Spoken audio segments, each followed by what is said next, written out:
Dios te bendiga, sea la paz contigo.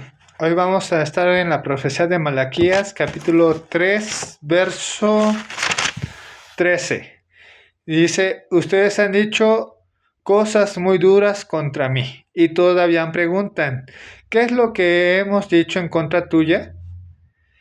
El profeta empieza a hablar a un pueblo que viene de un exilio en Babilonia. Si bien ya han pasado varios años de que regresaron de Babilonia, aún su corazón no ha entendido por qué habían sido llevados cautivos. Sus corazones seguían necios, sus corazones seguían en sus viejos pecados y sus viejas maldades. No habían cambiado, no había entendimiento. Y si bien estas personas no eran las mismas que habían estado en el exilio, sí habían escuchado de sus padres y tal vez de sus abuelos lo que habían sufrido en aquella tierra extranjera. Habían leído reyes y crónicas y deberían de haber entendido por qué su pueblo había sido llevado cautivo. El asunto no es criticar y juzgar a este pueblo. El asunto es juzgarnos y criticarnos a nosotros mismos. ¿Por qué? Porque nosotros actuamos muchas veces así. Muchas veces ni siquiera ha pasado generaciones, nosotros somos aquellos mismos que han estado en el exilio, en una tierra extranjera, hablando espiritualmente, y aún así seguimos con el corazón duro, y aún así hablamos palabras duras contra Dios, contra aquel que ha dado su vida por nosotros y nos ha salvado. Este pueblo era tan duro que decía, ¿y qué palabras duras hemos hablado contra ti? Y el Señor les decía, ustedes dicen que servir al Señor no aprovecha de nada. Y en sí, este pueblo realmente no quería servir a Dios, al igual que muchas veces en nuestra actualidad. Simplemente servimos para sentirnos bien con nosotros mismos, pero no para adorar y glorificar al Señor. Por eso decía, no se trata en este momento de decir, no, es que ese pueblo era malvado, es que ese pueblo no sabía lo que hacía. No, no, no. Ese pueblo es testimonio para nosotros, porque ellos eran vid natural y nosotros no. Nosotros fuimos insertados contra naturaleza, pero aún así tenemos un corazón malvado, tenemos un corazón necio, un corazón incrédulo y decimos, ¿y de qué sirve servir al Señor?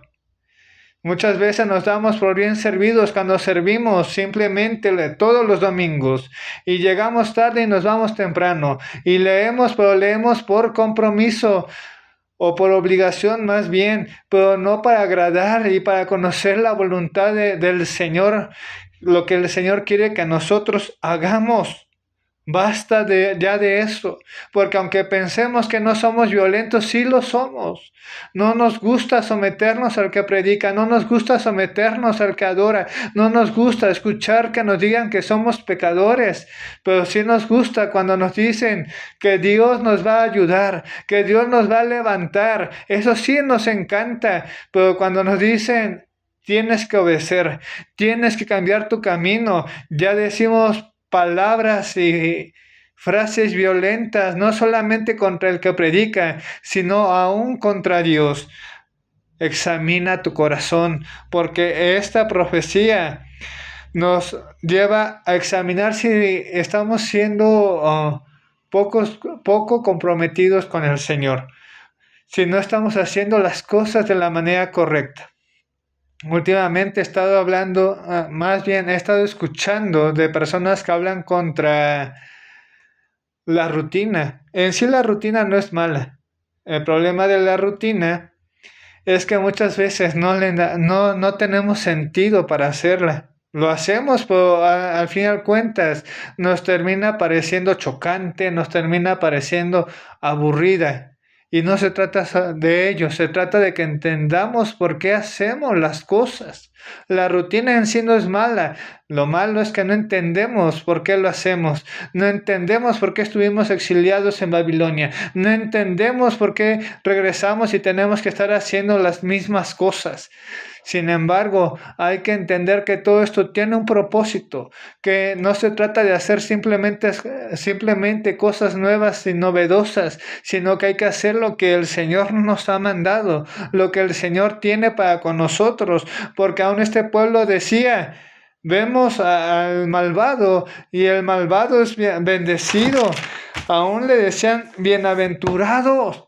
Pero los malvados no son bienaventurados porque van a cosechar ruina, van a cosechar maldad en sus vidas. Pero nosotros que conocemos al Dios vivo, nosotros que conocemos al Dios eterno, somos los bienaventurados, porque ellos parece que tientan a Dios y escapan. Pero por eso decíamos, recuerda de dónde vienes, recuerda de dónde habían estado tus padres y tus abuelos en ese exilio, en ese proceso de justicia de parte de Dios. Y ahora nosotros, ¿dónde estamos? Se supone que nosotros somos aquellos siervos que claman a Dios y sabemos que somos escuchados.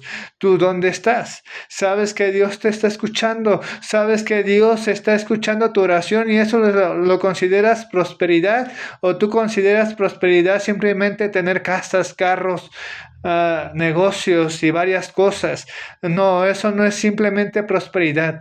Para el que cree, para el que de verdad es justo, lo que es prosperidad es que Dios nos escuche, aun sabiendo que nuestro corazón está en un proceso de santificación. Dios nos escucha, Dios nos levanta, Dios no se olvida de ti ni de mí, y por eso le buscamos. No digamos palabras violentas contra nuestro Señor cuando no nos digan palabra motivadora, sino consideremos nuestro corazón, examinemos nuestra vida para que ésta sea transformada a la voluntad de Dios y no a la nuestra. Hoy muchos predicadores predican sobre la prosperidad y predican frases motivacionales, pero no predican la palabra de Dios, y eso realmente no sirve de mucho, porque cuando no nos prediquen eso, diremos palabras violentas, diremos palabras de desagrado contra la voluntad del Señor y no contra nuestra propia voluntad. ¿Estás seguro que el Señor te escucha?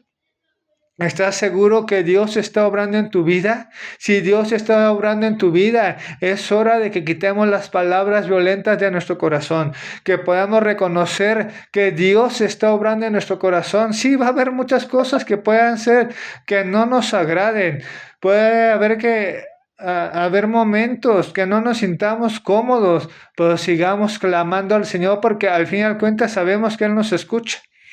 Y sigue diciendo en la profecía, nosotros somos especial tesoro para el Señor, pero no porque seamos soberbios, sino porque aprendemos a delimitar nuestra voluntad para seguir la voluntad de Dios y no la propia. Porque cuando aprendemos a seguir a Dios, volveremos a Él y discerniremos entre el impío y el justo. Es hora de que Dios muestre su voluntad en nuestras vidas. Y no es que Él haya dicho, no, saber cómo le haces para discernir mi voluntad. Él nos ha dado su palabra. Él nos ha dado el Espíritu Santo para que nosotros no hagamos lo que nosotros pensamos, para que nosotros no digamos palabras violentas, sino para que nos aprendamos a volver a Él y alabarle y bendecirle con todo nuestro corazón. Hoy alaba a Dios, hoy bendice a Dios, porque esas palabras violentas muchas veces siguen en nuestro corazón. Discierne si en tu corazón hay palabras que no agradan a Dios y empieza a buscarlo con un corazón sincero, con un corazón verdadero que pueda alabarle de verdad y en espíritu, porque basta ya de ser iglesias que aparentemente alaban a Dios, pero cuando no se les da palabra de prosperidad o palabra motivacional, ya no les gustó. Hay que buscar que la palabra penetre hasta lo más profundo de nuestro corazón, para que discierna los pensamientos y las intenciones de nuestro corazón. Que Dios siga mirándonos con gracia para que su voluntad siga creciendo en ti y en mí. Que Dios te bendiga abundantemente y gracias por escucharnos. Nos vemos la siguiente semana. Dios te bendiga.